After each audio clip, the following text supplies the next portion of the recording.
നമുക്കിന്ന് ചിരക്ക വെച്ചൊരു കറി ഉണ്ടാക്കാം. ചിരക്കയും പച്ചച്ചെമ്മീനൊക്കെ ഇട്ട് ഒരു സൂപ്പർ കറി ഉണ്ടാക്കാം.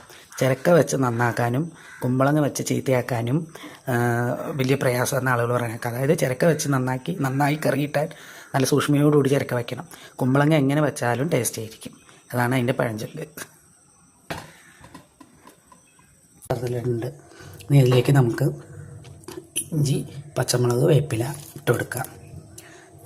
പിന്നെ നമുക്ക് പാകത്തിനുള്ള മുളക് പൊടി ഇട്ട് കൊടുക്കുക. കുറച്ച് എരിവ് മതി ഇട്ടോ. ചിരക്ക കറി വയ്ക്കണേന് ഇച്ചിരി ഇട്ട് കൊടുക്കാം. ഇത്തിരി ഒരു 1/4 ടീസ്പൂൺ മഞ്ഞൾപ്പൊടിയും കൂടി ഇട്ട് കൊടുക്കുക. മഞ്ഞൾപ്പൊടി ഇട്ട് കൊടുക്കുക.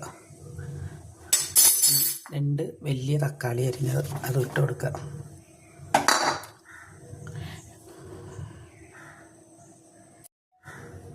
ഇനി നമുക്ക് പാകത്തിനുള്ള ഉപ്പ് ഇട്ട് കൊടുക്കാം. കുറച്ച് ഉപ്പ്. പിന്നെ ഇത് വെന്തൊക്കെ കഴിയുമ്പോൾ ഉപ്പ് നോക്കിയാൽ മതി. ഇനി കുറച്ച് വെള്ളം. ഒരുപാട് വെള്ളം ഒഴിക്കണ്ട. ഒരു 1.5 ഗ്ലാസ്സോളം വെള്ളം ഒഴിച്ചാൽ മതി. ചിരക്ക വെന്ത് വരുമ്പോൾ ചിരക്കയിൽ വെള്ളം ഉണ്ടാവും. അതുകൊണ്ട് നമുക്ക് കുറച്ച് വെള്ളം ഒഴിച്ചെടുത്താൽ മതി. ഇനി നമുക്കിത് മൂടി വയ്ക്കാം. ഇതിവിടെ ഇരുന്ന് വേവട്ടെ. അപ്പോൾ നമ്മൾ ചിരക്ക അടുപ്പത്ത് വെച്ചത് ഒരു 3/4 വേവായിട്ടുണ്ട്. ഇനി നമുക്ക് ഇതിലേക്ക് കുറച്ച് ചെമ്മീൻ ഇട്ട് കൊടുക്കാം കേട്ടോ. ചെമ്മീൻ ഉണ്ടാകുന്ന മൂടി വെച്ച ചെമ്മീനത്തിന് അധികം വേവില്ല കേട്ടോ. അതുകൊണ്ടാണ് ഞാൻ ചിരക്കയുടെ ഒപ്പം തന്നെ ചെമ്മീൻ ഇടാതിരുന്നത്. ചെമ്മീൻ പെട്ടെന്ന് ഒത്തിരി നേരം വേവിച്ച ചെമ്മീൻ റബ്ബർ പോലെ ആയിപ്പോവും. അപ്പോൾ അതെ, നമ്മുടെ എല്ലാം വേവ് പാകമായിട്ടുണ്ട്. ഇനി നമുക്ക് ഇതിലേക്ക് അരച്ച തേങ്ങ, അതായത് ഉള്ളിയും വേപ്പിലയും തേങ്ങ കൂടി അരച്ചതാണ് കേട്ടോ, ഒഴിച്ചു കൊടുക്കുക.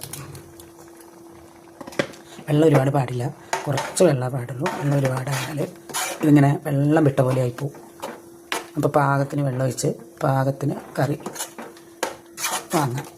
ഒന്ന് ചൂടായാൽ മതി കേട്ടോ. തിളയ്ക്കൊന്നും വേണ്ട, ഒന്ന് ചൂടായാൽ മതി. ഇത് മതി കേട്ടോ, ചൂടായത്.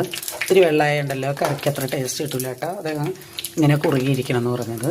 ഇനി നമുക്ക് അതിലേക്ക് ഒരു താളിപ്പിടാവേ.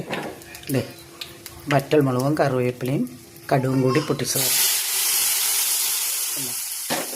അതിങ്ങോട്ട് ഒഴിച്ച് ഇപ്പം നമ്മുടെ കറി റെഡി. നമുക്ക് ഉപ്പ് കുറവുണ്ടെങ്കിൽ ഉപ്പ് ചേർത്ത് കൊടുത്താൽ മതി കേട്ടോ. അങ്ങനെയെങ്കിൽ ഇതാണ് നല്ല ടേസ്റ്റ് ഉണ്ടോ. നിങ്ങൾ ചിരക്ക കിട്ടുമ്പോൾ ഒരു പ്രാവശ്യം പച്ച ചെമ്മീനും ചിരക്കയും കിട്ടുമ്പോൾ ഇങ്ങനെ ഉണ്ടാക്കി വെക്കുക. നല്ല ടേസ്റ്റാണ് ഉണ്ടാവും.